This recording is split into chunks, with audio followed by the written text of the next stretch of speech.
morning, everyone. Welcome again to the Caspian Policy Center. This is the second day of the Trans-Caspian Forum, the fifth Trans-Caspian Forum. I'm Afghan, the CEO of the Caspian Policy Center, and we will continue our forum with two more panels today, and I'm very excited to have our energy session this morning. We have two more panels lined up for today with many highly esteemed speakers whom we are gracious for their participation in our forum. The Caspian countries are positioned to play a definitive role in global energy markets. In December 2020, the Caspian region celebrated its first delivery of gas to Italy through the newly completed Southern Gas Corridor. Projects like this advanced the ability to extend the reach of Caspian energy exports to Southern Europe and other markets globally. It has also garnered the attention of major players involved in the global energy trade. In addition, the governments of the Caspian are eager to implement projects to harness the region's vast renewable energy resource reserves. Developing the renewable energy sector to realize the region's wind, solar, and hydro energy potential will transform the energy markets of these countries. I'd like to now turn the floor to Ambassador Robert Sikuda, who's our member of our advisory board and also served the U.S. Ambassador to Azerbaijan and the Principal Deputy Assistant Secretary of Bureau of Energy Resources at the U.S. Department of State before joining CPC. Bob, the floor is yours. Let's start our panel. Thank you very much, Afghan, and I'm very pleased to be here, and we have a great panel today. I think, as we kick off the discussion today, and I'm looking very much forward to Principal Deputy Assistant Secretary Donnelly's remarks, one of the things that in the past we've often talked about the Caspian as a supply center, as a role in energy security, but the whole questions of energy security are changing today. We're looking a lot at the questions of the environment. We're looking at questions of internet connect, the AI and the integrity of internet systems. We're looking at changing dynamics in terms of suppliers. The geopolitics of energy itself are changing. And so I think this is a really interesting time to be talking about these issues. I'm very much looking forward to our comments and the exchange with the great experts we've got on the panel today. Right now, please let me introduce Acting Principal Deputy Assistant Secretary of State, of State for Energy Resource Matters, Kurt Donnelly. Kurt, the floor is yours. Thank you. We look forward to your remarks. Thanks, Bob, and thanks for the introduction. Was having a little bit of technical difficulties here, so I'm on a less reliable line here. So I hope that everyone can hear me and that I don't get dropped from the call from time to time. It's a real pleasure to be here today to participate in this exchange at the Caspian Policy Center. These are important topics we're addressing, and it's a privilege for me to take part in this discussion. As Deputy Assistant Secretary in the Bureau of Energy Resources in the Department of State, one of the jobs I have is to strengthen our U.S. energy ties with countries in the Caspian region in Central Asia. Many years before coming to this job, I worked on Central Asia in the Obama White House for a couple of years, and so have watched the region diversify and develop and seen that political development going forward. So I have a long and abiding interest in the success of the Caspian Central Asia region. So it's a double pleasure for me to join today.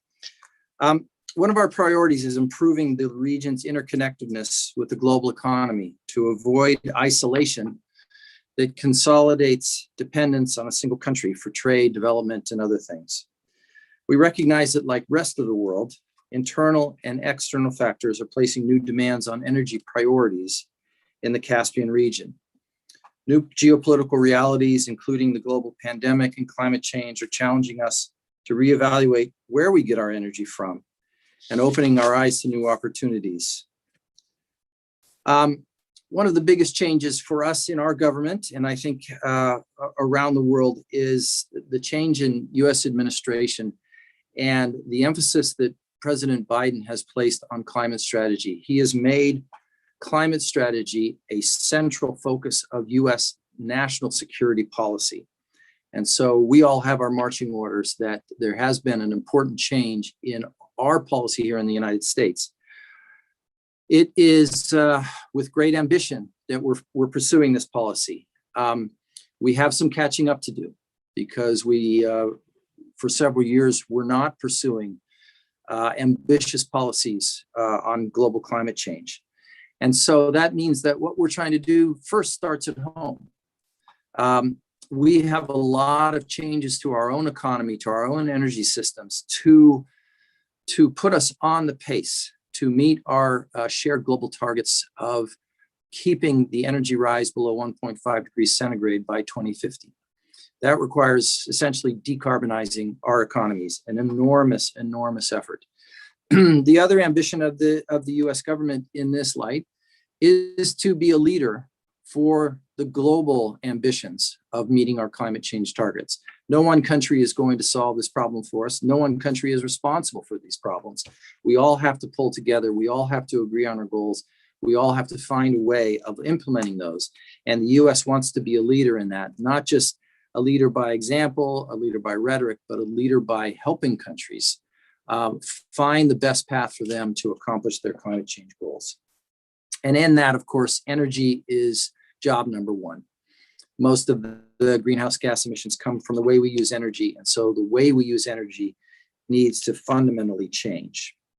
In this new climate priority of the Biden administration, US energy policy focuses on three areas. These are three priorities that coexist. Sometimes they're very complementary. Sometimes they appear to be in conflict. They are decarbonization. I just talked about that. Secondly is energy access. If we have clean energy, but we have hundreds of millions of people around the globe who don't have access to reliable, affordable energy, then we failed in our task.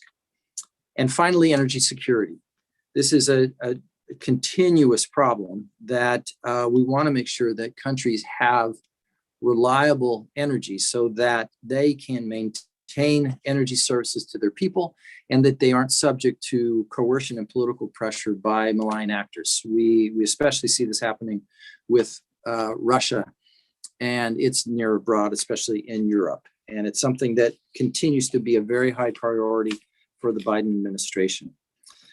Diversifying our energy resources and deploying clean energy and promoting innovation will be pivotal to achieving decarbonization, energy access, and energy security.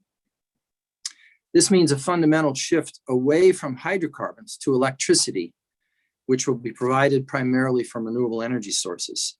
And the US wants to lead in that. We are a leader in a number of these important technologies. We want to share that with our partners around the world so that we jointly achieve our goals. And that actually means that we're also undergoing an enormous change in how we conduct our foreign policy. We're engaging with our friends and allies in cooperative process to achieve these goals. We also have tough talks with countries that don't see things exactly the way we do. And that's a challenge to our foreign policy, but one we're very excited to take on. The private sector is also responding to the urgency and economic opportunities presented by climate change. Chevron's shareholders voted to impose steeper emission cuts, and ExxonMobil's board now includes 3 new climate-focused members. These are sea changes in our corporations, and I think we're going to see more of this, and it's going to have an impact. But the bottom line is, we're not going to meet our goals without the private sector, without the private sector's expertise, without their diversity of solutions, and most importantly, without their investment. Governments are not going to be able to meet the investment needs for this huge transition.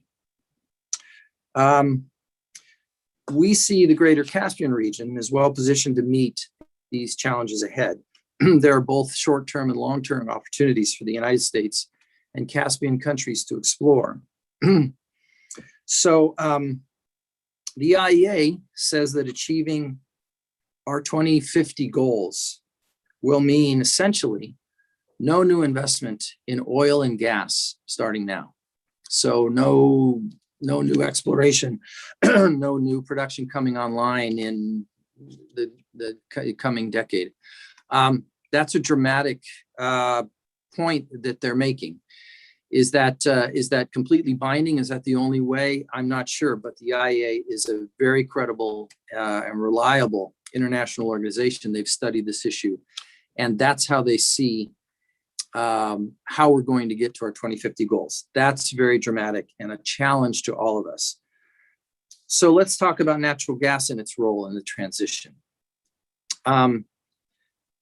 This dramatic transition in how we're using hydrocarbons globally doesn't mean that natural gas demand is going to stop suddenly. Far from it.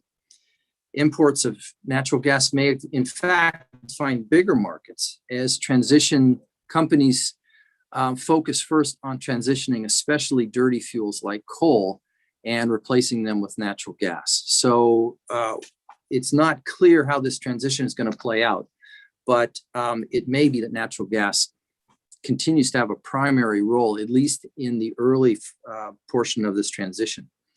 So what that means is countries who have already taken advantage of their resources, say in natural gas, are in a very good position. And so I would say, for example, Azerbaijan has placed itself very well. The completion of the Southern Gas Corridor has ensured long-term demand for Azerbaijan's natural gas resources in a very reliable market in the European Union. We've long supported the Southern Gas Corridor. We've applauded its successful completion. We are very excited about the operation of the Southern Gas Corridor and also looking to that infrastructure to solve some other energy-related problems in the region, such as diversifying natural gas supplies to the Balkans region. But there are other ways that the Southern Gas Corridor can be helpful in solving our regional and global energy challenges coming up. But on the downside, it means that countries that have natural gas resources but aren't already producing them, aren't already solidifying their markets for their natural gas resources, are facing some very serious challenges. And I think of Turkmenistan in this regard. For decades now, there have been repeated efforts to find a way to include Turkmenistan gas into the Southern Gas Corridor or in other ways to be exported to markets in Europe. That opportunity may not be there for much longer. Europe is undergoing a very fundamental change in its energy systems. They're doing it very rapidly. And the outlook for natural gas demand is uncertain right now. And it raises a question, a very important question, which is, does Europe need new sources of natural gas? For a long time, Turkmenistan seemed to be the answer for Europe when natural gas demand was growing dramatically.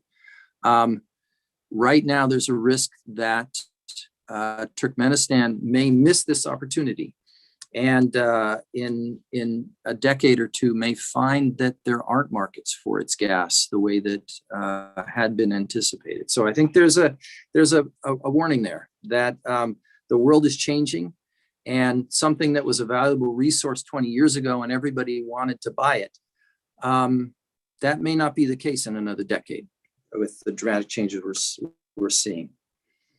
Let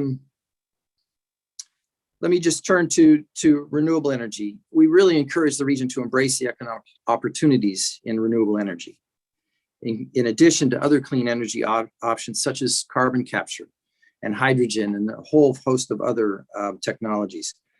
Clean energy initiatives mean boosting innovation, boosting investment and new jobs for our people. The United States is interested in exploring how we can work together through technical exchanges and, importantly, public-private partnerships with Caspian countries to further develop renewables as part of your climate solution. The Caspian has enormous potential for developing alternatives to oil and gas. As we know, hydropower and wind are particularly good options in several countries in the Caspian and Central Asia region. Geothermal is also another option that I think needs to be explored more. But then we turn to other technologies like advanced nuclear energy technologies, offer some really promising opportunities opportunities to address our need for clean energy. Clean hydrogen, carbon capture, biomass are options for replacing especially dirty power production from coal generation, which we view as a first priority for addressing climate change. All of those technologies are being worked. Many of them are out there. They're ready to be deployed. Some we're waiting for new technological advances. Prices for these technologies have dropped dramatically, so they make a lot of sense to implement, to deploy these technologies in energy mixes in the Caspian and Central Asia. One very important aspect of this is there isn't enough public sector money to accomplish all of our goals.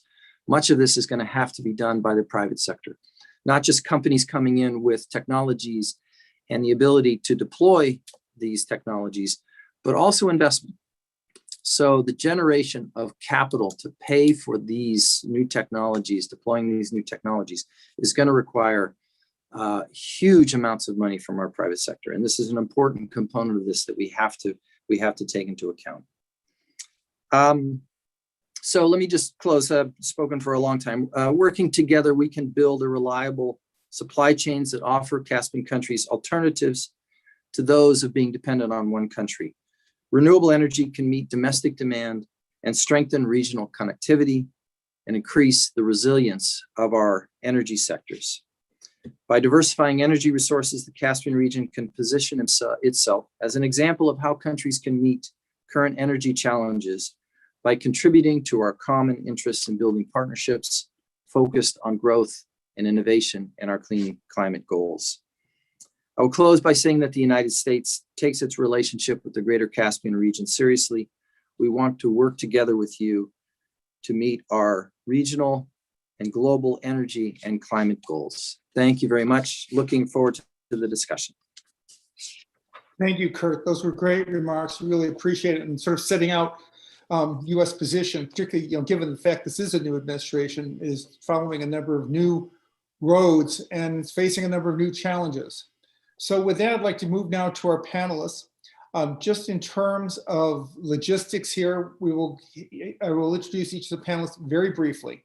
Their bios are available to all of you to track down and sort of to find out more about them. They're really distinguished and great group.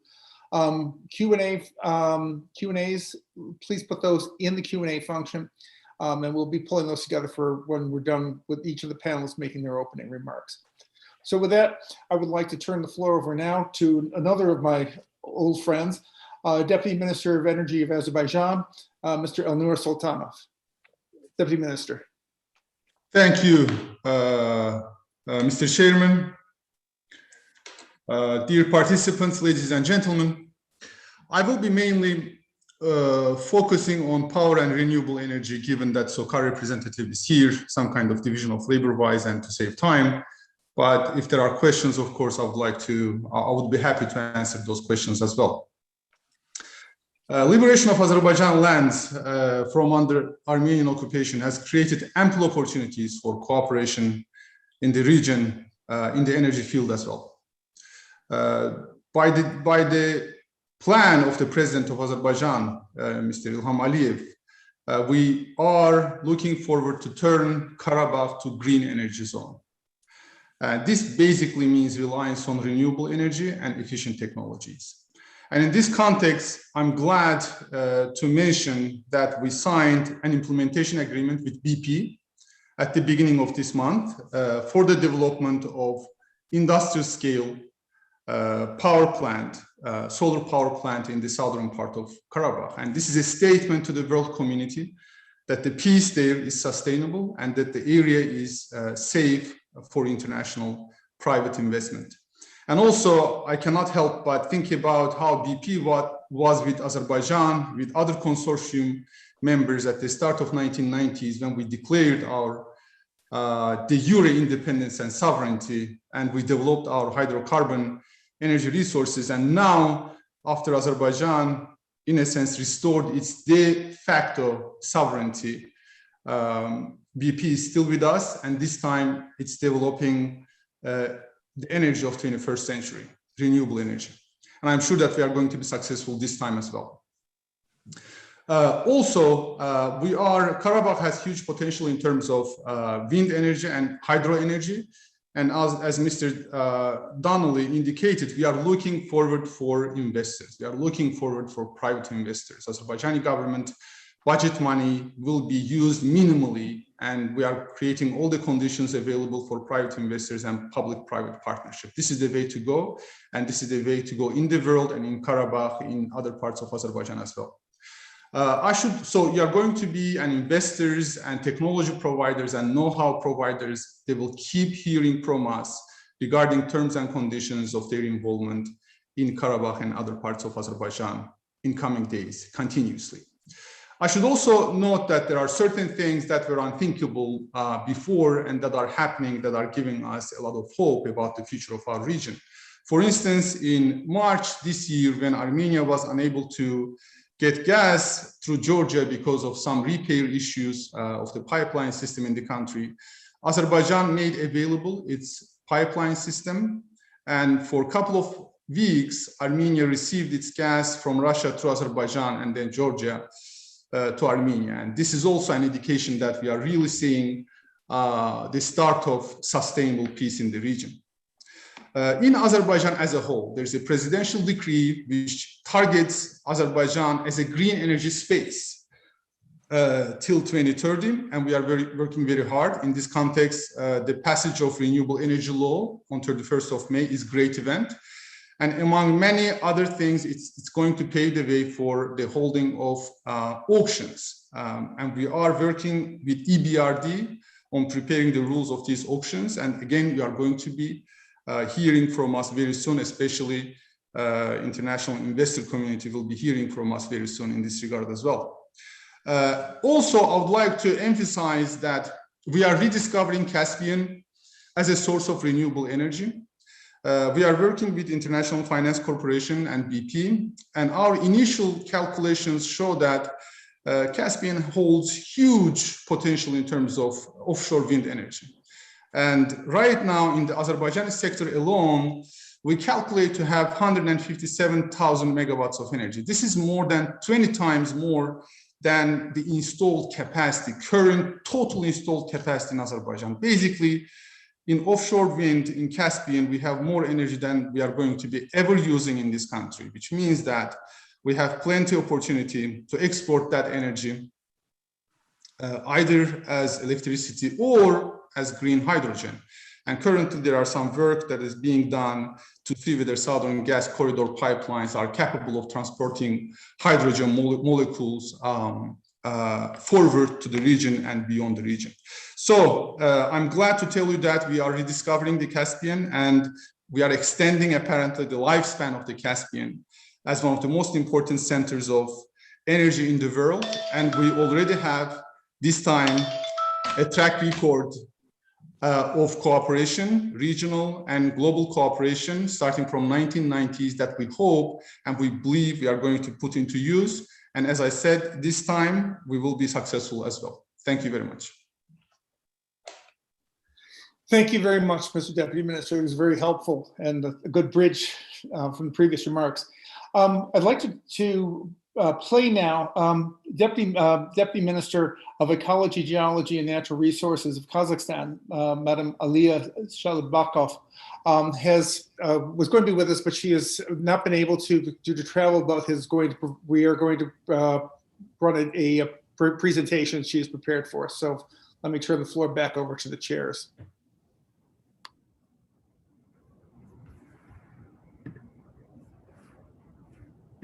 Dear Chairperson, dear ladies and gentlemen, first of all, I would like to thank you for organizing this 5th annual Trans-Caspian Forum. This conference gives us the opportunity to discuss main issues of the Trans-Caspian corridor countries' development in the context of the current trends and mainstreams. Taking into account that this forum is to embrace many different topics for discussion between policy and business leaders from the United States and the region, the issues of environmental and energy security on the agenda of each country. One of them are achieving carbon neutrality and avoiding the use of traditional energy sources. The European Union plans to implement carbon tax on imports from 2023. We in Kazakhstan have conducted a preliminary analysis of the impact of the EU carbon tax on export earnings. By 2035, our economy may lose up to 8.4% of revenue per unit of products exported to the EU. These challenges require a review of current policies to achieve environmental and energy security, which are the basis for region's sustainable development and economic prosperity. Thus, despite the abundance of traditional energy resources, coal, natural gas, oil, during the summit of climate ambitious, President Tokayev announced intention to achieve carbon neutrality by 2060. This is a determined perspective for our country. Given that Kazakhstan's economy is energy intensive, achieving the goal of the carbon neutrality requires the transformation of the energy industry and increasing the share of renewable energy sources in the energy generation. Kazakhstan has created the necessary regulatory framework for the development of renewable energy sources. As a part of the concept for the transition to a green economy, it is planned to achieve the share of renewable energy by 10% by 2030 and 50% by 2050. According to the experts' estimates, the potential of renewable energy in Kazakhstan is significant. For example, the potential of wind energy is about 920 billion kilowatt per hour per year. The technically feasible hydraulic potential is estimated at 62 billion kilowatt per hour per year, and the potential of solar energy in the southern regions of country may reach 2,500 solar hours per year. At the same time, the concept of low carbon development until 2050 is under development. The concept represents a long-term vision for development of the transition to low greenhouse gas emissions. The amount of investments required in all sectors of economy and other important areas of transformation to ensure a fair transition and contribute to the achievement of the Paris Agreement goals. In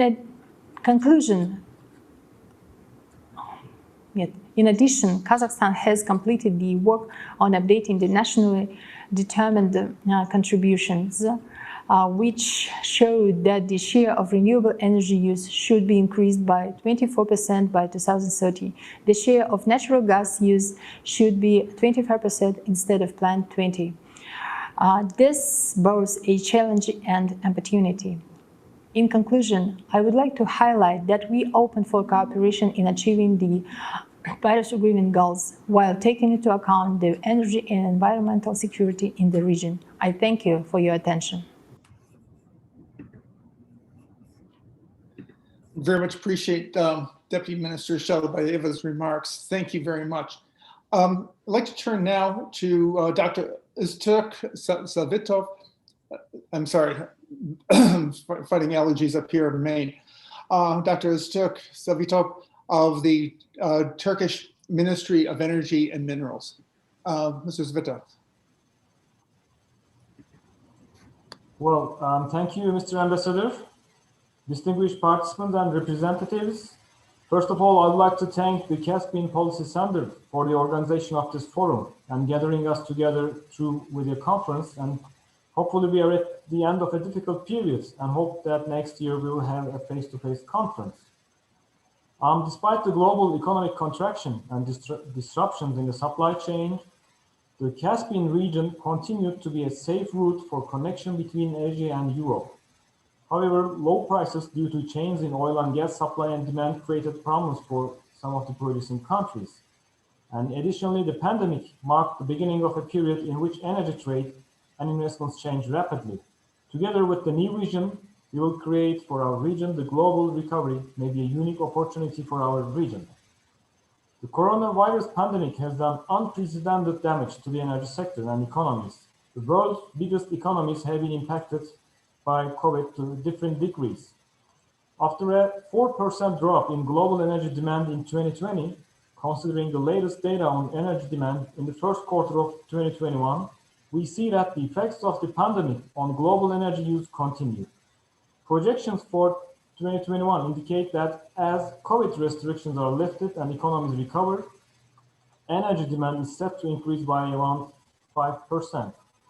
And almost 70% of the projected increase in global energy demand is in emerging markets and developing economies.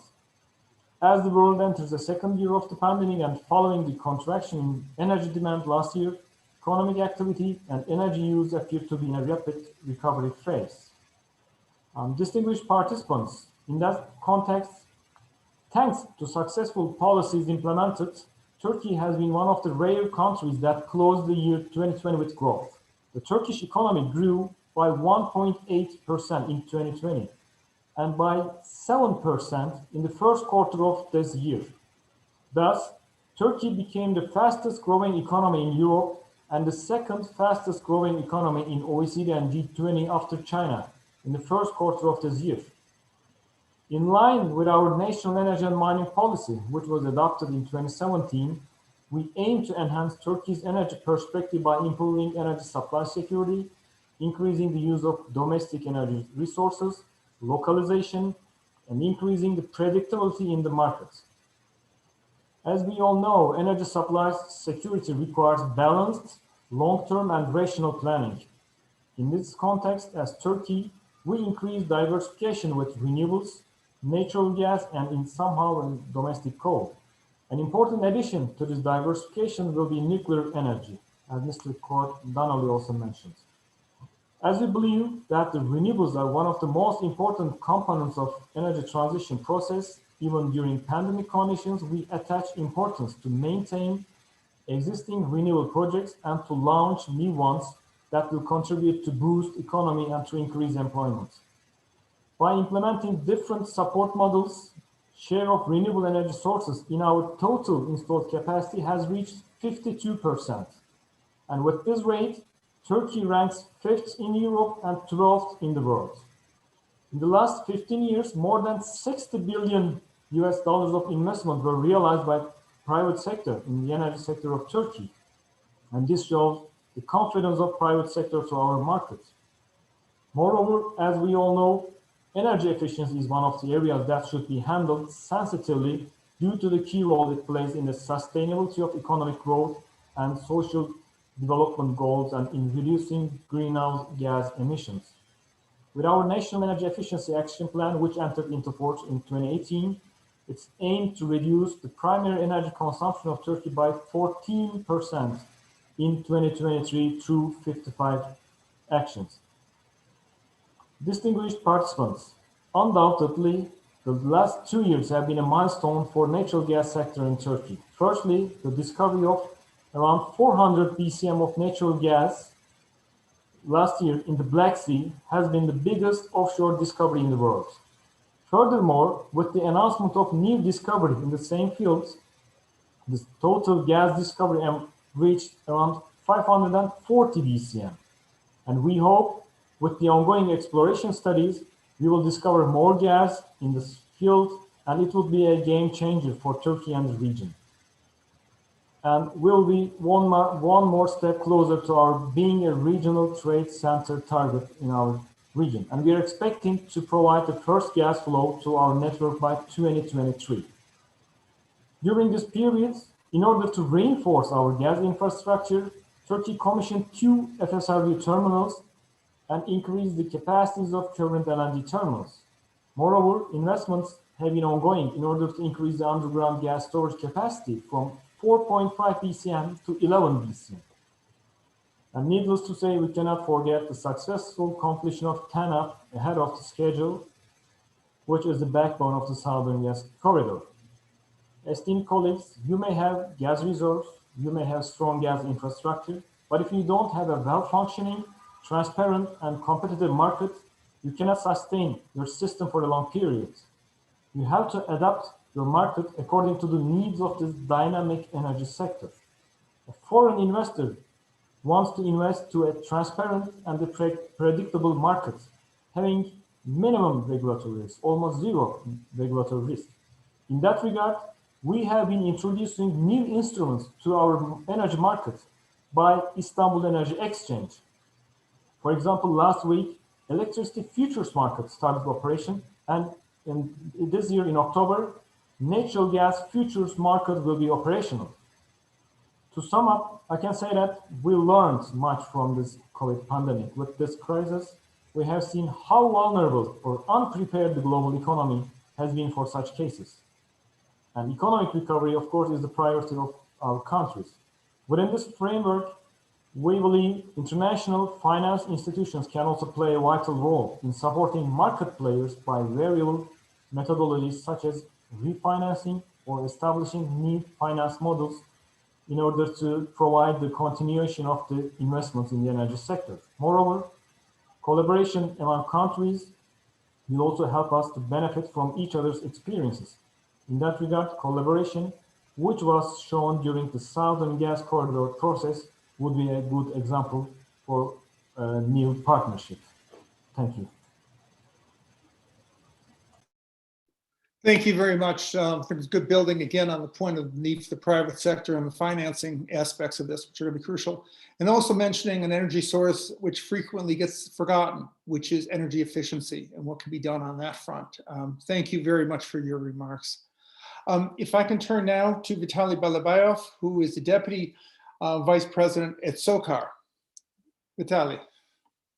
Thank you very much, dear Ambassador. Thank you very much all for inviting and having me here on this very interesting panel. I am replacing here Elshad Nasirov, who was announced and unfortunately couldn't participate due to the last minute circumstances. From my end, I would like to echo Deputy Minister Sultanov by saying that we in Azerbaijan and we in SOCAR are pretty happy to make our small, maybe, but still for us very significant input to the improvement of the energy security and supply diversification of the energy markets in our region primarily and also in Europe. We have a number of significant developments since we last met here at the similar panel back in June of 2020. I would like first to mention what has been mentioned already, is that the Southern Gas Corridor is now fully operational system. Yes, we consider this as the first phase of the Southern Gas Corridor because we are telling to the world a number of times, and we're repeating this now, that we intend to expand the corridor and we expect to go further to the different markets. And we're considering different options for that. And the most obvious is obviously to expand to the Balkans, the region which primarily in many countries does not have developed gas distribution systems or does not have gas market at all. And if they do not have a market for gas, then what they are doing, they're burning coal. And even more than that, they're burning not only coal, but they're burning wood. So this is a region which consumes and produces, a lot of carbon emissions, which produces a lot of CO2. And if supplied with the gas, and we estimate the need of the region in the additional new gas supplies as 5 billion cubic meters of gas, definitely could provide very significant input into the improvement of the overall environment and change a lot in the world scale, not only in the European scale, not only in the Balkan scale. We in Azerbaijan are fully prepared to cooperate and work for that. And this is thanks to the fact that we now have Southern Gas Corridor, huge project, biggest in Azerbaijan, biggest for Azerbaijan, biggest for SOCAR, which we were planning to build at $45 billion, but managed to at $33 billion, but also huge investments which was done, conducted by us, our partners, and in cooperation with international financial institutions. They were multiple, from all around the world, European, international, IFC, World Bank, EBRD, Islamic Bank for the Economic Development. So we worked with all of them. We're very happy to continue working with all of them. We, in this regard, very interested in the scenario of the International Energy Agency about the need to nullify the investments into the oil and gas sector. And we just asking ourselves, who will benefit from that, and how will benefiting from that. What is of the concern for many, and I believe it should be of the concern for the consumers as well, that it's such, and it has been repeated a number of times at the different gatherings, that if there is no investment, then at least within the transition period, the cost of producing the oil and cost of producing the gas, and accordingly the prices for these resources in the markets will grow enormously. Will grow enormously to the extent which will make the same mentioned transition very difficult. So that's the consideration number one. Consideration number two, what was also important for us, the most important achievements since June 2020. This obviously success of Azerbaijan in liberation of its territories, which were under the Armenian aggression and occupation for more than 30 years now. So not only this contributed obviously to the fact that now refugees can return to their homes and we have liberated territories which we plan to develop in a very special, very green manner, if I may say that. But also this is important from the energy aspect, because everything, the war itself started from the attempt to take over the hills where we were presiding over the Southern Gas Corridor and energy corridor, where Baku-Tbilisi-Ceyhan pipeline has been also laid. So not only we returned our occupied territories, but we now improved the security of the transit corridor of our energy resources, both crude oil and gas, to Europe. That's another significant achievement which happened during this period of time. Another one goes to the fact that there is a substantial breakthrough in the regional cooperation, and we definitely consider this as a very important step. What I have in mind is the execution of the Memorandum of Understanding between Azerbaijan and Turkmenistan with regard to the development of the Dostluk friendship field in the Caspian Sea. This is the great achievement which we now trying to implement into the real agreement, real cooperation, planning to start work. I'm proud that I'm part of that effort, and I'm happy to report that both sides, Turkmenistani side and the Azerbaijani side, are working closely on the commercial, on technical, and different other aspects of the deal, which we expect to conclude in the course of 2021, which is kind of a record by all standards, because we started this really recently, only in January of 2021.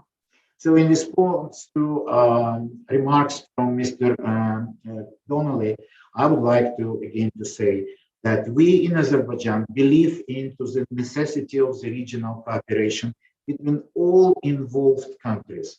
And the fact which was mentioned by Deputy Minister Sultanov about the cooperation between Russia, Azerbaijan, and Georgia in supplying Armenia with so much needed gas at the period of time when it was also needed most, is another evidence of the fact that we all can work together, work successfully together in solving our regional and beyond the regional problems, if we really want to do that, if we have this intention, which we in SOCAR definitely do.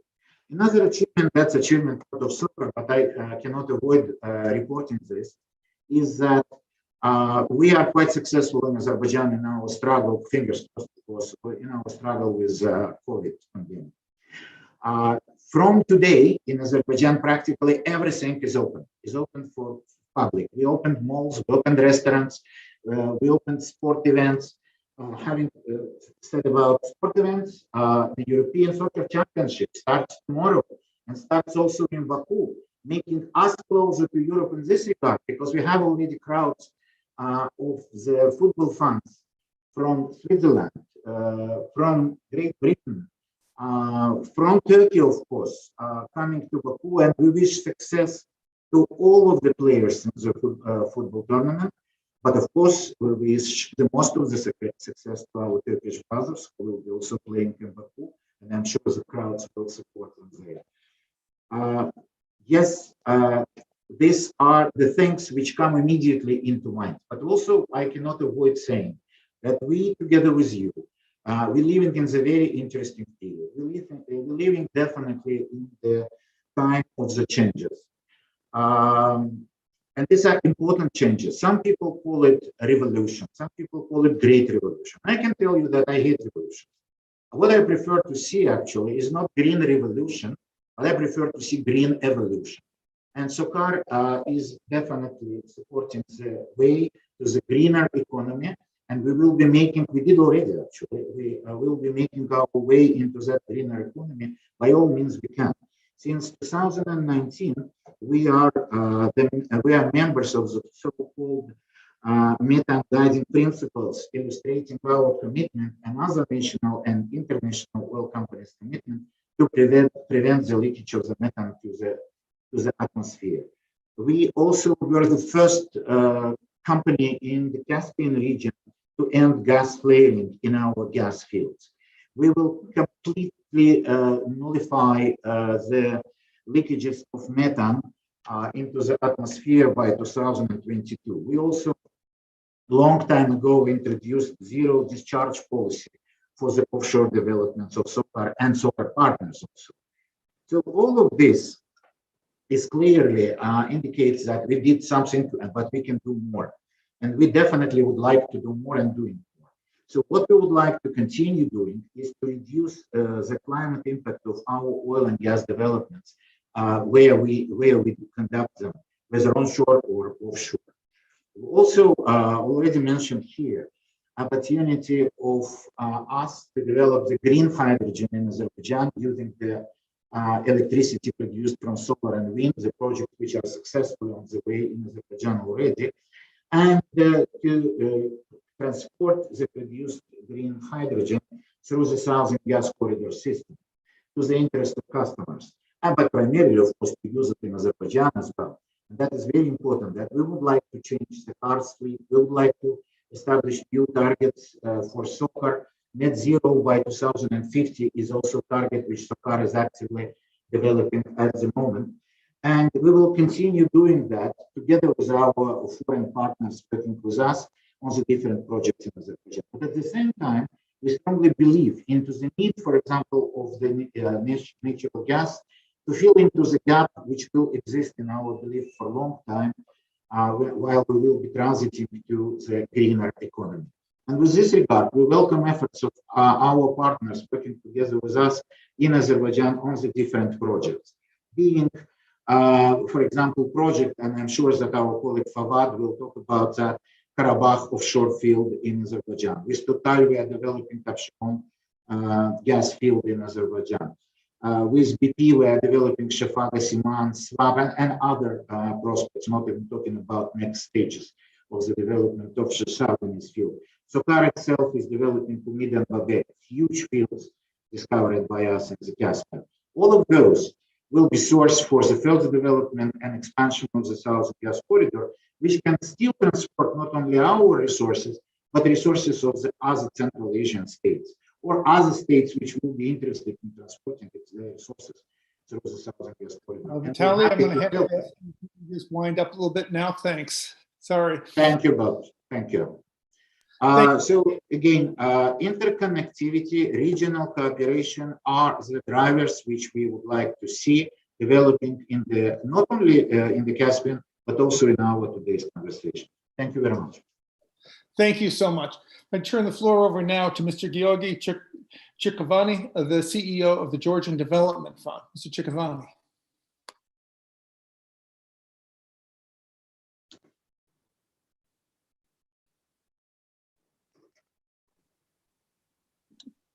Is Mr. Chikavani? Hello.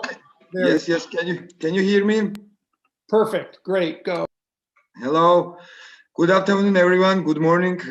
It's nice to see you, and thank you for the organizers, ambassadors, your excellencies. Hopefully, we will have a chance to meet in live after such a long time of online conferences, and looking forward to that event. I'll be very briefly discuss situation in Georgia, what's happened during COVID, and what's our plans in the energy sector. In last year, as the whole world, we had downward shift in our economy. Our energy demand shrinks by 5%, but in the second quarter of 2021, we see strong growth in economy. Compared to year 2019, our economy has grown by 20% in April, which is a record high number. And our electricity consumption has grown significantly as well. So we see that this trend will go, and hopefully region as a whole, world, Georgia will recover from this COVID situation. In Georgia, in general, Georgia being at the crossroad of the western and eastern parts of the world has an important advantages for saving the energy bridge. There are a number of successful transit projects in Georgia and in the region, and as you already know, we already host Baku-Tbilisi-Ceyhan, South Caspian Pipeline, and Western Route Energy Pipeline projects intended for the delivery of Caspian Sea resources to the west. Georgia has been a reliable country for many years and has an intention to enforce the transit potential in the future. It is a significant part in the chain, ensuring uninterrupted and secure transit across the South Caucasus, contributing to the energy security of the European Union through the diversified sources and routes and Southern Gas Corridor. Given this context, of course, we are very happy to see the development of TANAP and TAP projects.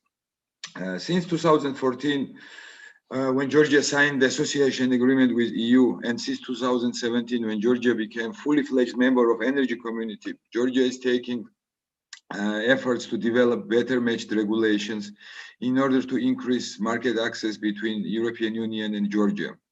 We appreciate fundamental principles of European energy market architecture, which builds on the merits of the market opening and competition, security of supply, extensive deployments of renewable energy, energy efficiency promotion, and low carbon energy development. It should be emphasized that these directions, their priority importance, and EU reformative activities are appropriately valued and regarded as the best practices here in Georgia. In this regards, government of Georgia made significant efforts on working on the primary legislation, which embraces all necessary characteristics, including the third energy package.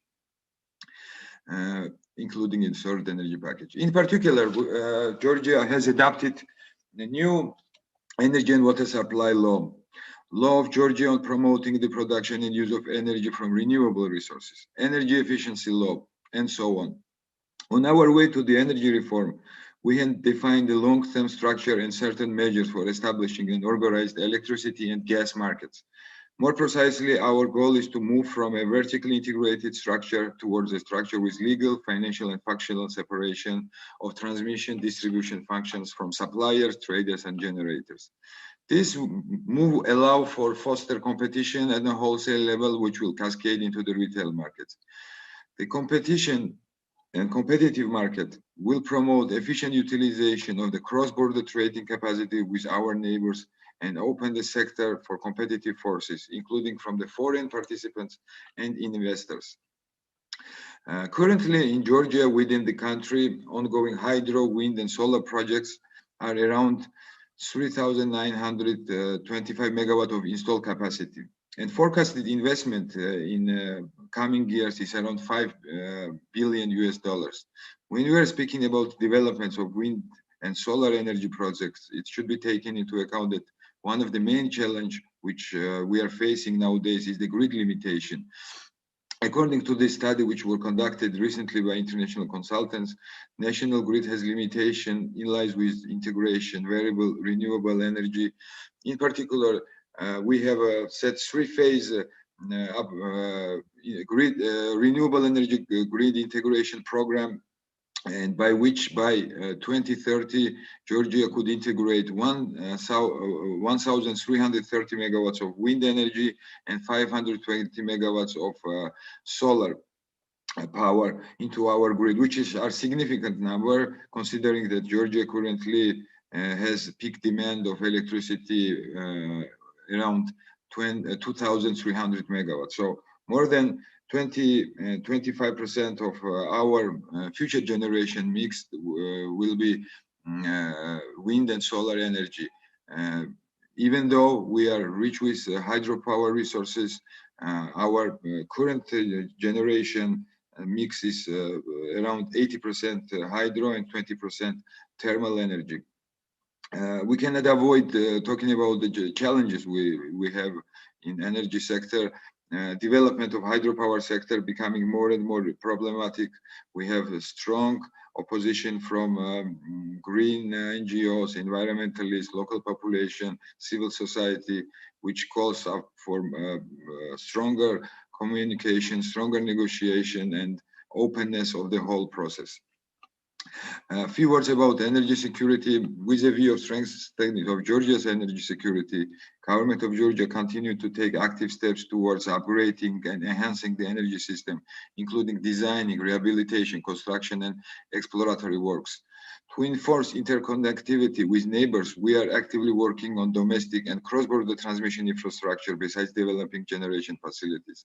The appropriate 10-year network development plan, which presents the time-tagged program designed to reinforcing infrastructure on the national transmission system, addressing the existing problems, responding to the future challenges, and implementing the opportunities, is updated on an annual basis. At the same time, we work to develop cross-border electricity trade and create north-south and east-west electricity corridors. Potentially, the latter gives Georgia and, of course, the rest of Caucasus states opportunities to trade with European countries, as Turkey's electricity trading capacities are connected with EU neighboring countries. We have very strong ties with Turkey and with Azerbaijan, Russia, and Armenia, and we are actively transmitting not only oil and gas, but as well electricity from Azerbaijan to Turkey, from Russia to Armenia, and expecting locally generation electricity, exporting locally generation electricity to Russia and Turkey.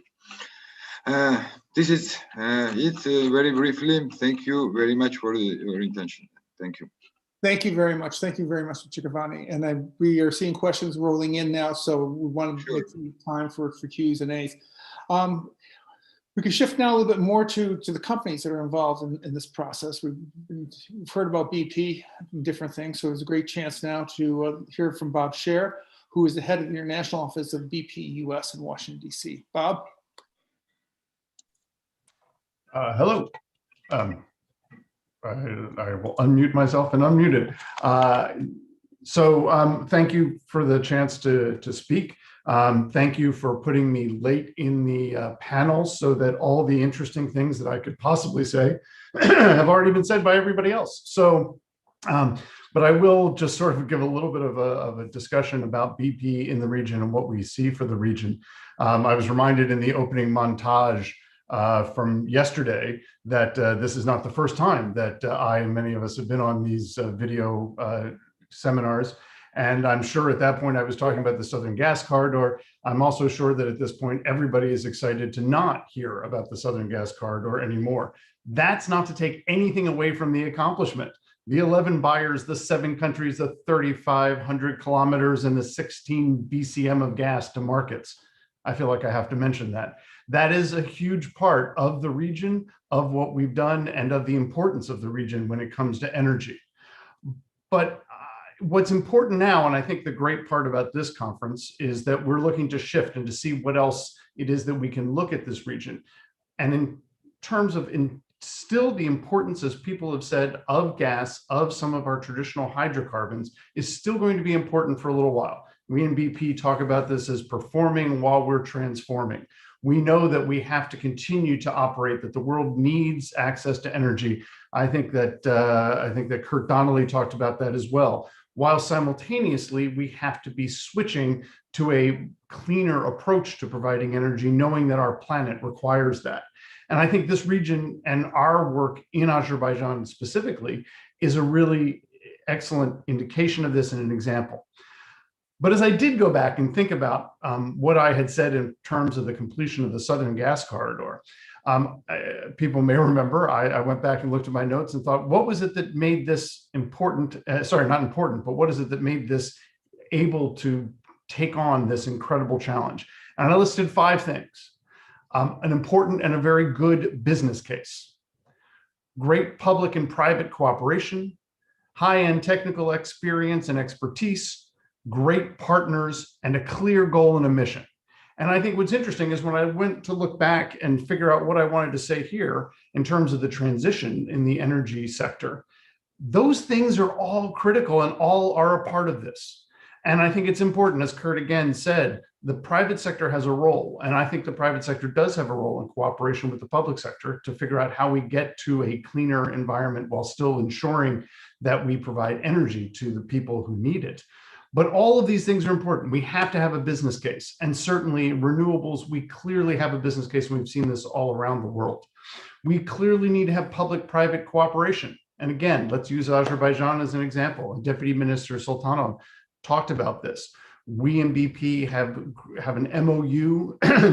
First of all, we have an MOU from February that we talked about how we are going to cooperate on a range of issues in terms of ensuring that we have decarbonization projects, mobility systems, and renewable projects.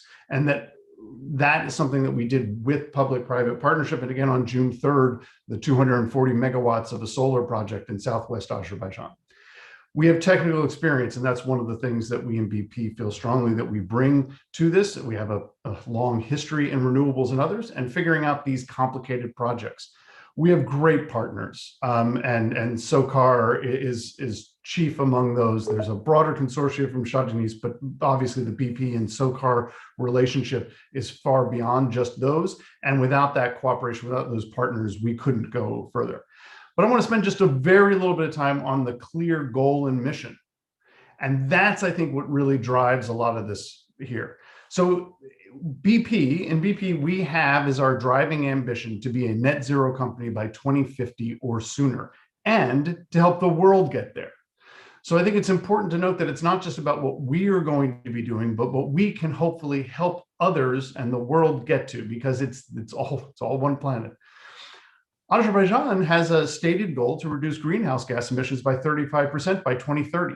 These missions, these goals drive us, just like the clear goal and mission of providing gas and connecting from the Caspian region into Europe drove the Southern Gas Corridor. I would argue these missions, these ambitions drive how we think about the future of energy in the region and elsewhere.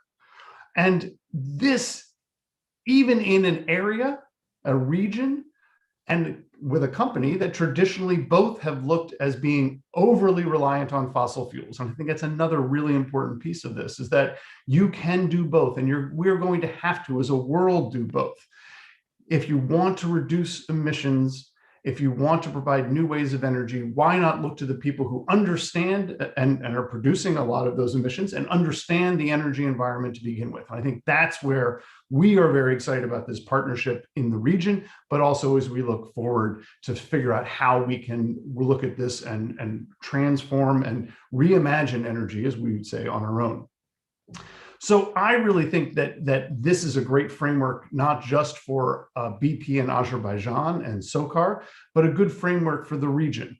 Look, as I said, we know we have to perform while we transform. We understand that in order to fund the transition within BP, we still need some of the fossil fuels that we have. But in line with the IEA, as Kurt Donnelly talked about, we're not looking at new places to explore, new geographies. We understand that we have to work with where we are and then work to transition to alternative fuels and look to figure out how we can be on the front end. And what's great for BP is that we have great partners in the region, that we are committed to that same clear goal, that same mission, and that we can work with our partners just like we did during the Southern Gas Corridor and the development of Shah Deniz, and how we can move forward in this very important area. I will stop there, since as I said, most important things have been said already, and look forward to seeing if there are any questions I can help answer. Thanks, Bob. You're underselling yourself. You said quite a few important things. Maybe you weren't supposed to, but that was really helpful. Thank you so much. If I can now turn to another old friend, Mr. Fuad Qureshi, who is Equinor's VP and country manager for Azerbaijan and Kazakhstan. Mr. Qureshi. Yeah, thank you very much, Bob, and thank you very much to the Caspian Policy Center for inviting Equinor to speak today. And this is my first time in this gathering, so let's see how it goes. But Equinor as a company, of course, is committed to not only the energy transition but playing a leading role in that transition. However, we don't underestimate or diminish the importance of oil and gas and the importance that hydrocarbons will play in the energy mix for quite a while yet. So let me start by just taking a look back at some things that are familiar to everybody, but I think that maybe Equinor's role in them, we haven't talked about them, or at least I haven't in this setting at least. So Equinor is represented in the Caspian region largely through its activities in Azerbaijan, and it's one of our largest and longest standing international commitments. We've been operating in this country since 1992 and we're one of the biggest foreign investors here. And our journey in Azerbaijan started with, of course, with the signing of the PSA for development of the Azeri Chiragh and Deepwater Guneshli field, ACG, and the agreement was signed in 1994. Of course, we know it as the contract of the century due to its significance for the socio-economic development of the country and energy security of the region. In 2017, the ACG PSA was amended and extended for 25 years until the end of 2049, and an additional production platform is being built right now under this extended PSA. Daily production at the ACG field is currently around, on average, about 485,000 barrels.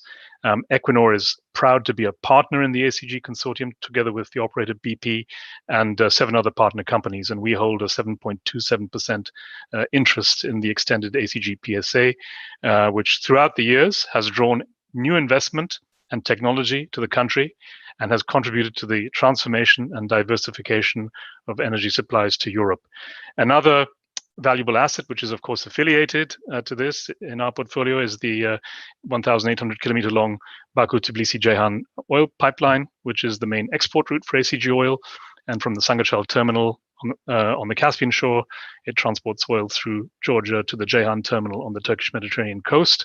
The pipeline has been operating since June 2006, and from that time until the end of 2020, it transported around 3.7 billion barrels of crude oil.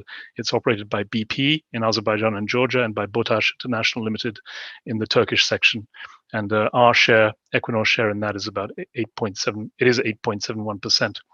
And through this project, we've participated in social investment initiatives through both ACG and BTC projects, and we've contributed to the sustainable development of local communities and larger society in the areas of education and small and medium enterprise development, building skills and capabilities in communities, agriculture, and environment.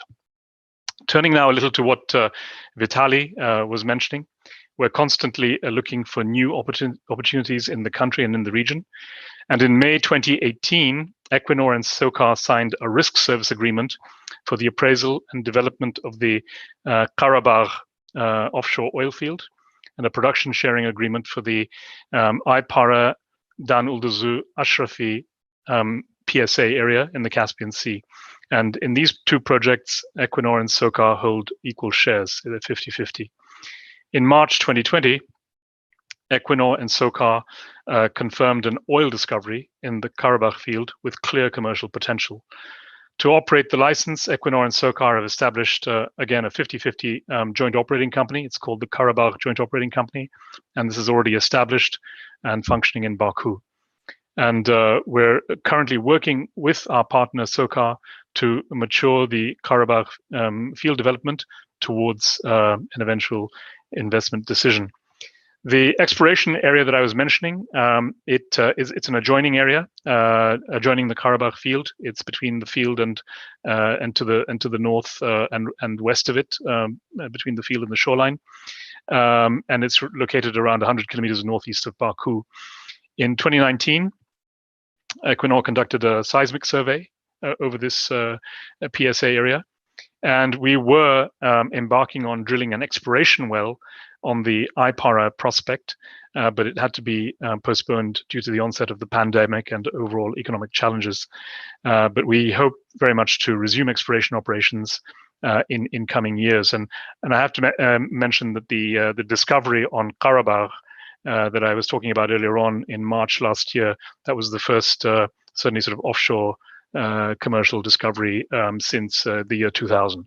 So so we're doing some sort of new things if in sort of an older and established area of activity. On Adua, we have seismic data that we've been evaluating through 2020, and there are very encouraging indications. So Equinor views Azerbaijan and the Caspian region as important for our business, where we have established excellent working relationships and acquired valuable experience of operations. We will also work together with local partners to tackle cost, market, and logistical challenges. And we are also engaged with local partners on low carbon initiatives, with reduction of greenhouse gas emissions from operations, offshore wind, and low carbon hydrogen being the topics of greatest interest. The greenhouse gas emissions project, we've worked together with operator BP to identify reduction potential in ACG based on our experience of the same on the Norwegian continental shelf.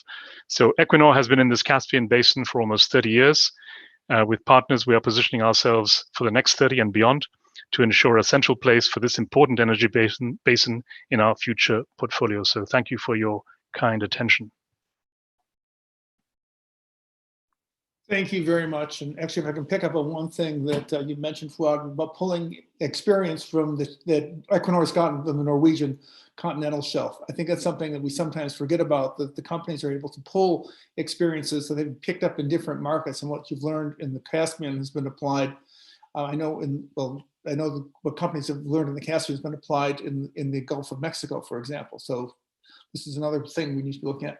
Our final speaker is Mr. Eldor Tolyakov, who is the Executive Director of the Development and Strategy Center in Uzbekistan. Mr. Tolyakov, please. Hello, everyone. I hope you can hear me. Dear friends, participants of the forum, Your Excellencies, I would first of all like to express my gratitude to the Caspian Policy Center for organizing such a great forum, and thank you all for sharing your valuable thoughts on the topic. I want to start by mentioning some facts about Uzbekistan. Proven energy reserves of Uzbekistan are more than 3 billion tons of coal, 1.1 trillion cubic meters of natural gas, 590 million barrels of oil. Annually, Uzbekistan produces around 60 billion cubic meters of natural gas. In 2019, production totaled over 60 billion cubic meters, whereas decreasing to almost 50 billion cubic meters in 2020 due to the pandemic. And the current energy mix of Uzbekistan is as following. The total installed generation capacity approximates 12,900 megawatts and is dominated by thermal power plants over almost 85% and over 14% hydropower plants.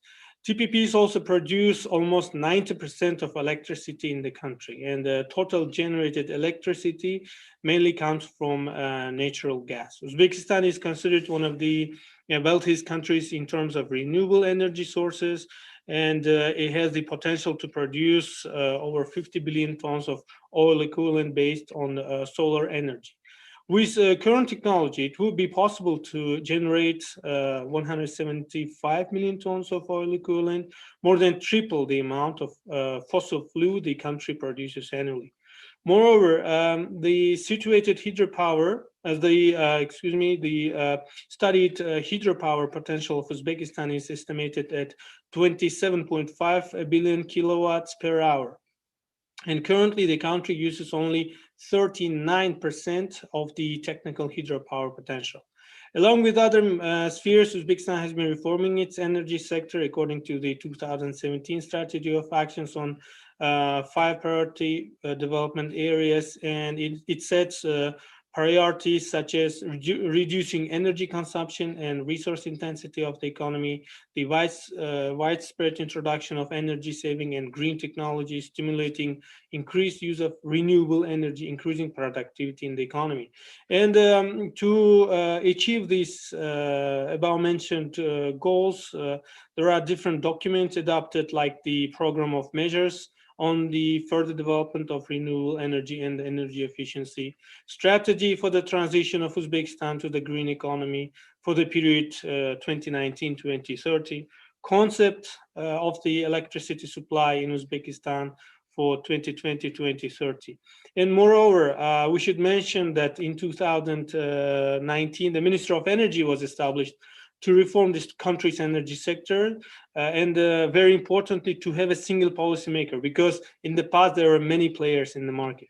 In addition, state program for 2021, followed by President's annual address to the Parliament, highlighted further reforms in the energy sector.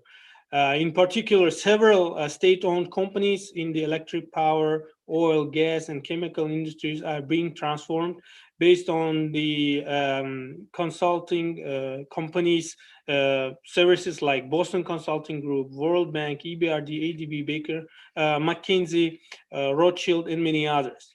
And these efforts show will to abolish the monopoly in the energy sector and introduce the private sector in the market. The implementation of project in the field of green energy in Uzbekistan will allow the next 10 years to increase the share of electricity production using renewable energy sources more than 3 times, up to 25%. It's planned to build about 10 gigawatts of new renewable energy facilities to achieve these targets, including 5 gigawatts of solar, 3 gigawatts of wind, and 1.9 gigawatts of hydroelectric power plants. For these purposes, foreign investments are being attracted, and cooperation with foreign countries is expanding. To give an example, the World Bank and Masdar, ADB, and the government of Uzbekistan signed a loan and guarantee agreement on December 2020 to finance the first 100 megawatt solar power plant in the country.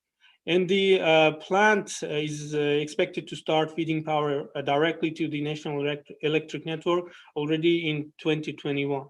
It will produce 270 gigawatt hours per year of electricity from solar energy sources.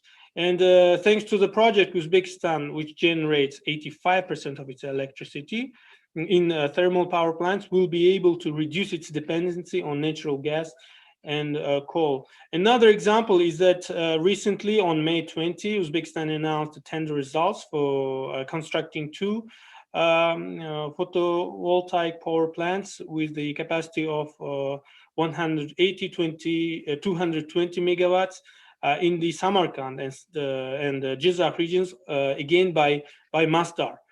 And since 2017, Uzbekistan has also become interested in improving regional cooperation. It has engaged in initiating multi-format dialogues and settling barriers of cooperation with neighbors, which creates a stimulating environment for enhancing regional energy cooperation in Uzbekistan. And I should mention that reopening of Central Asia United Power System, CAPS, promises to promote regional cooperation because currently the Central Asia United Power System links southern Kazakhstan, Uzbekistan, and the Kyrgyz Republic. Uzbekistan has endorsed the transit of Turkmen electricity to the Kyrgyz Republic and southern Kazakhstan, with the possibility also open for winter deliveries to Tajikistan. And we think that in the end, I should mention that these efforts, I believe, it will also start involving Afghanistan in regional cooperation. Thank you for your attention. Thank you very much. Those were all very helpful remarks, and also I think good in helping us remember, the need to be sort of expanding not just in terms of energy flowing west, but also in terms of energy flowing east and south, and to both, particularly in the rest of Central Asia. We only have a few minutes for questions, and there are a number of very good ones that have come in. I do want to ask one question of my own before I get to the Q&As that came in. And that is, a number of you have talked about, I agree very much, as the need for private sector financing and how that comes into the picture. Having sat in Mr. Donnelly's seat and others, there's always a lot of demands for capital. There's only so much capital out there. How do we attract it to helping make the transformation take place? It's not just government's got to do this, it's private sector. And if I can maybe just ask maybe one of the company reps to talk and one of the government people to talk. Maybe that would be good. Given the limitations of my Zoom screen, if Bob or Fuad want to jump in, or Vitaly, go first, and then somebody from the government side. Sure, I'm happy to take a quick. I mean, I think we all know that the answer has got to be some kind of cooperation between private and public. The incentive structure that needs to be there from the public sector, I think, is something that does create the opportunity for more investment from private sector companies. You know, not to put too fine a point on it, but, you know, we're BP, Equinor, we're not charities, right? We believe in doing the right thing. We know that we need to operate in a way that puts less carbon into the atmosphere because we have a limited carbon budget for the world. On the other hand, we have to provide value for stakeholders and shareholders. So it has got to be a combination. You know, we also, by the way, know that we're not going to make money into the future as just an oil and gas company. That's why we have to have this switch. But I do think it's important to have the right incentive structure that means that the capital, that will have return on capital investment, because otherwise we will go to other places to have return on capital where the public sector and the regulatory structure is better, and we'll still do these, you know, renewables, we'll still do clean energy, but we'll have to go places where the regulatory environment and the tax environment gets us a better return on investment. That's why this public-private cooperation is so important. And also, I think the other financing outside of just the private sector financing will be important. Thanks. If I could ask either Deputy Minister Sultanov or Principal Deputy Assistant Secretary Donnelly to take a crack at that.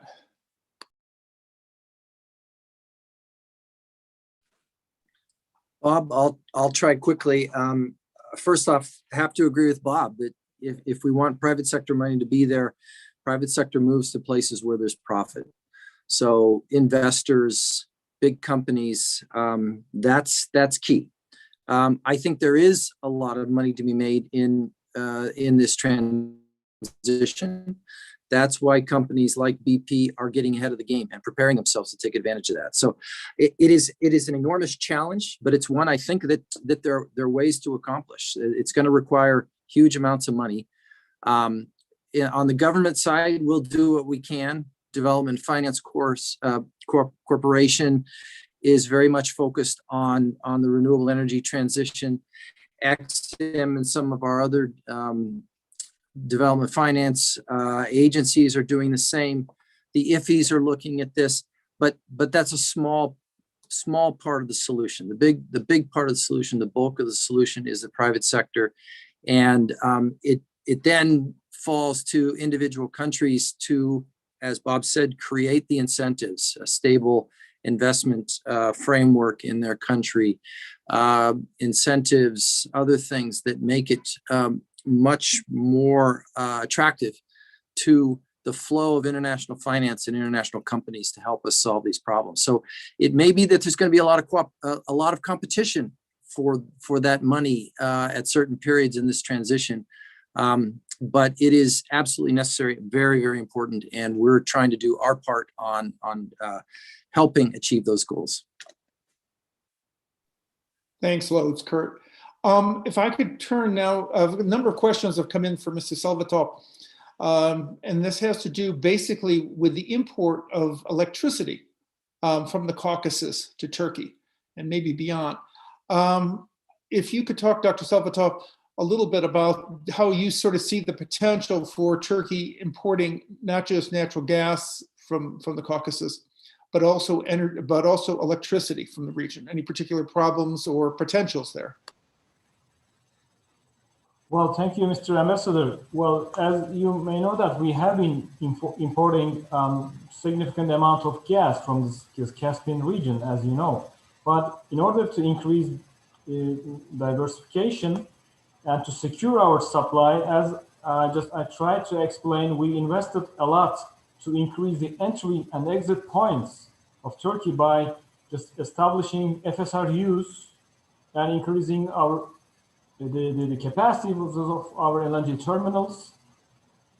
And by this way, we are expecting to increase the competition in our market and to provide to include the diversified gas importation to our market to increase the competition. As regards to electricity, we initiated the liberalization process in 2001, and maybe 15 years ago we have been we imported, let me say, for example, electricity from Turkmenistan via Iran. But now, as regards to total installed capacity, we don't need too much electricity to import, but we have a free electricity market. And if any investor wants to import electricity from our neighboring countries, a regulatory authority can just allow them according to the technical criteria. We are the member of, as Turkey, to the European Network for the Transmission System Operators, and so and we have been just the several supply companies importing and exporting electricity between Turkey and Greece on a monthly basis. And on the eastern side, we have connection with all our neighbors, including Georgia, Iran, Iraq, and it's free for the newcomers, for private sector who are willing to just import or export electricity from our neighboring countries. We have been just reinforced our electricity interconnections. Thank you very much. I know we're really coming at the absolute end of our time, but there's one particular question I'd like to ask for Mr. Ciccovanni. We've talked a lot about the environmental aspects of hydrocarbons, but one thing that has come up recently has been the environmental impact of cryptocurrency mining. And I know that there's been a number of reports over the years regarding this going on in Georgia. I don't know if you can talk about this, Mr. Ciccovanni, but do you have any particular sense of where that stands in terms of Georgia? Do you think this is something that's going to be re-examined? Yes, that's a very important question, and which has been discussed today when we make electricity forecast and when we make energy plans for the future. It's almost impossible to see what will happen for the crypto mining. At one point, when we had a regulated market, it almost reached 10% of our total energy demand. But since we opened the market and crypto miners were forced to trade on the competitive electricity market without any electricity subsidies, many of them have left country, moved to different countries, but still, it still remains an issue and challenge. And there are different ways how we can solve this challenge, how we can change this situation. There are no ready recipe, and we are, of course, watching our neighboring regions, also developed countries, how they dealt with it. But I can say that the competitive market has really helped us to stop this fast-growing demand, which actually made challenges for our energy security. Thank you very, very much. We appreciate that. I think we are now at the end of our time, and I know for those of you in Central Asia and the Caucasus, it's getting late, but very much appreciate your participation and your comments, your insights, and I think also showing how the energy picture is changing. This is not the conversation we would have had even a couple of years ago. If I can turn the floor over now to Efkan. Thank you, Bob. Thank you for excellent moderation today. And once again, I'd like to thank all our speakers. Piotr Danily, Acting Principal Deputy Assistant Secretary, Deputy Minister Sultanov, Deputy Minister Shalabekova, Director General Dr. Selvitov, Vitaly Beylerbey of SOCAR, Mr. Ciccovanni, Bob Sheff from BP, Economist Representative Dr. Graishi, and also Mr. Tulyakov for being part of this panel. And I think everyone enjoyed the discussion. We are now taking 30-minute break, virtual coffee break. Hopefully next year we can host you all in person and have an actual in-person coffee breaks. I look forward to having our audience continue following the TCF 2021. This is our 5th Trans-Caspian Forum. We will have our last session starting at 11 a.m. Eastern Time. Once again, thanks again for joining us. I very much look forward to continuing our discussion over our final session. Thanks a lot, and